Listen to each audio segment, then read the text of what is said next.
Max Gomes, eu sou estudante de Ciência da Computação e hoje eu preparei um vídeo relacionado à estrutura de dados. Então roda a vinheta que logo depois dela eu tô aqui para explicar tudo sobre isso.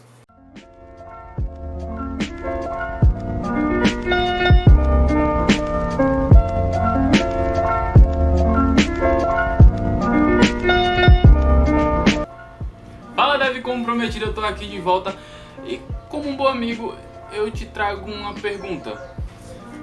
O que seria essa tão falada estrutura de dados? E como um bom amigo eu te trago uma resposta. Estrutura de dados nada mais é do que uma forma de que você armazenar, organizar e manipular seus dados de forma inteligente e veloz. E essa é uma definição um tanto quanto simples, então se você gosta de frufru nas suas definições quando você for falar para alguém, então lá vai.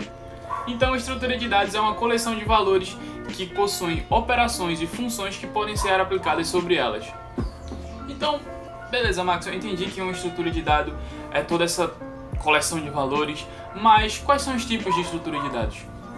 E a resposta para essa pergunta é bem simples, e a gente pode separar os tipos de estrutura de dados em dois: os tipos primitivos e os tipos não primitivos, e eles vão ser chamados, pelo menos é como eu chamo, de tipo pai. E como você já deve ter imaginado, cada tipo pai deve possuir um tipo de filho, certo? Então vamos começar pela estrutura de dados primitiva. E as estruturas de dados primitivas nada mais são do que, suas variáveis que você usa no seu dia a dia, pelo menos em linguagens tipo C, Java, etc., em linguagens fortemente tipadas, e eu vou explicar cada uma delas logo a seguir. E essas variáveis nada mais são do que seu tipo double, seu tipo float, seu tipo inteiro ou integer, seus chars e seus ponteiros, certo? Seus tipos primitivos. Tá, beleza, mas na minha linguagem em Java existe o tipo string. A string ela não é um tipo primitivo, então. E como você deve imaginar, eu não coloquei a string como um tipo primitivo, porque justamente ela é um ponteiro de um ponteiro, ou seja, ela é um caractere que se liga a outro caractere. No primeiro caractere vai se conectar ao segundo, e o segundo se conecta ao terceiro, e o terceiro se conecta a etc. outros, a não ser que esse caractere aponte para um ponteiro nulo, certo? Que vai ser a última parte da lista. Não primitivo.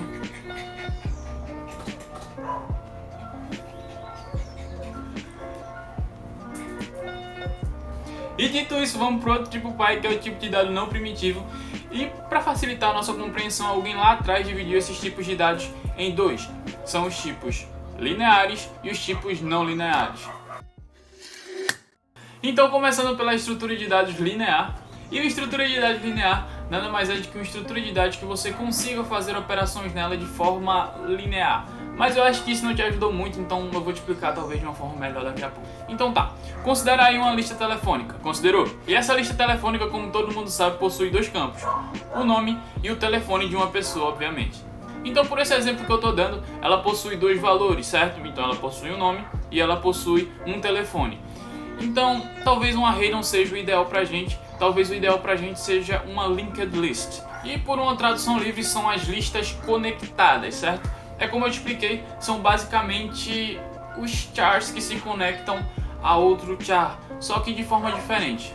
Como você deve imaginar, elas não são obviamente caracteres, certo? Elas são listas, elas são um objeto chamado pessoa, que vai possuir seu nome e seu telefone. Pensa aí uma lista com esses dados. Vai ter o dado Marcelo como nome, vai ter o seu número de telefone e um ponteiro next. Então vai ter esse outro nome com esse outro número de telefone e um ponteiro chamado next. E vai ter esse outro nome com esse número de telefone com um ponteiro chamado next. E vai ter, por último, essa lista vazia chamada nu.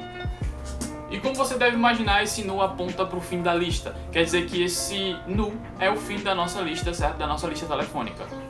Mas deixa eu te explicar primeiro o porquê das chaves, certo? Da gente representar essas listas por chaves. E a resposta é padrão.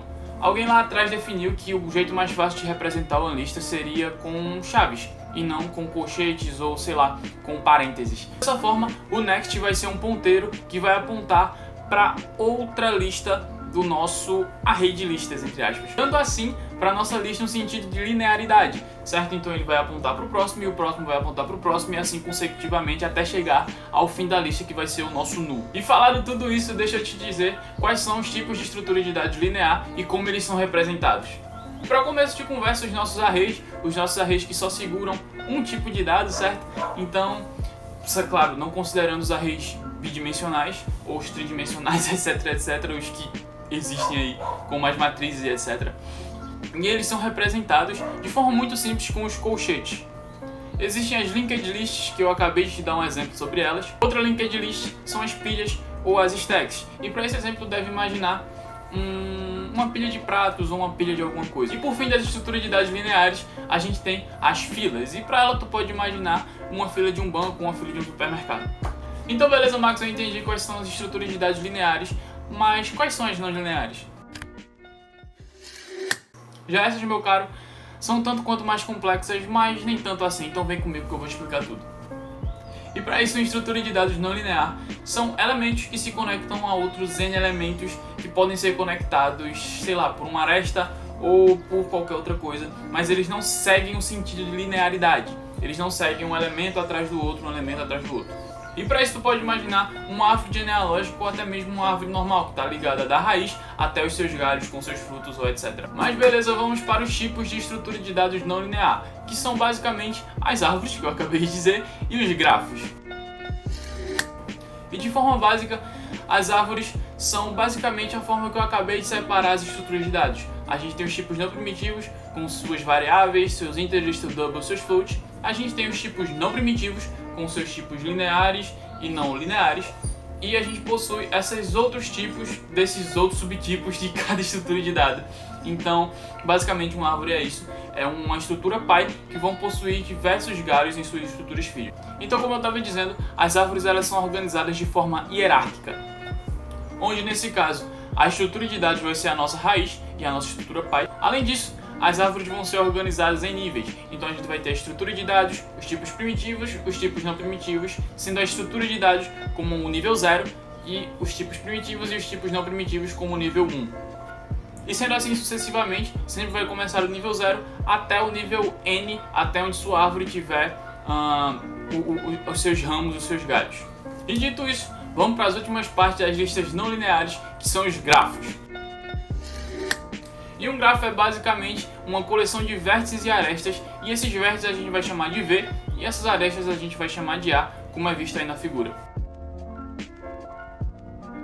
Tá vendo? Cada aresta A, ela se conecta a pelo menos dois vértices V. Cada vértice desse vai ficar responsável por armazenar dados, e essas arestas vão ficar responsáveis por fazer a conexão e a ligação entre eles.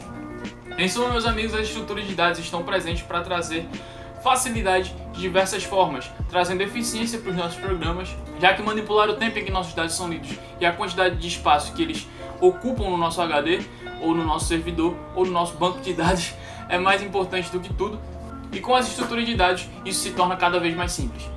Seja promovendo a reusabilidade desses dados, já que as estruturas de dados elas nos permitem abstrair esses dados de forma que a gente pode tornar eles objetos ou componentes e etc. Mas isso fica para um próximo vídeo. Então por esse vídeo é isso. Se você gostou, deixa seu like, comenta aqui embaixo o que você achou, compartilha para um amigo.